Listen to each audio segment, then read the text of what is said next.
નમસ્કાર. આગામી 8 તારીખથી સાંભળવા મળ્યું છે એક ખબર અનુસાર રાજકોટની અંદર ટ્રાફિક ડ્રાઈવમાં હેલ્મેટ ડ્રાઈવ શરૂ થવાની છે. જો હેલ્મેટ નહીં પહેર્યું હોય તો દંડ પણ ભરવો પડી શકે છે.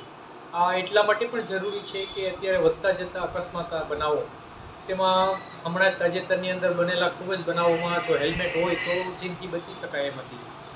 હેલ્મેટ બહુ જ જરૂરી બન્યો છે.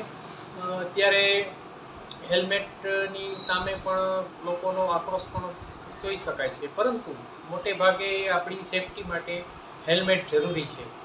એટલું જ નહીં, અત્યારે રાજકોટની અંદર આવારા બેફામ તત્વો જે રખડી રહ્યા છે, ડ્રિંક એન્ડ ડ્રાઈવ કરી રહ્યા છે, નબીરાઓ જે બિનજરૂરી વાહનોના અકસ્માતો કરી રહ્યા છે, તેઓ ઉપર પણ એક ડ્રાઈવની જરૂર છે. 365 દિવસ જો આવા નબીરાઓ ઉપર, સામાજિક તત્વો ઉપર અને સ્ટન્ટમેનો ઉપર જો ટ્રાફિક ડ્રાઈવ કરવામાં આવે તો રાજકોટની અંદર મને લાગતું નથી કે એવું લોકોની હિંમત રહે કે તેઓ આ રીતના સ્ટન્ટ કરી લોકોના જીવ જોખમમાં મૂકે.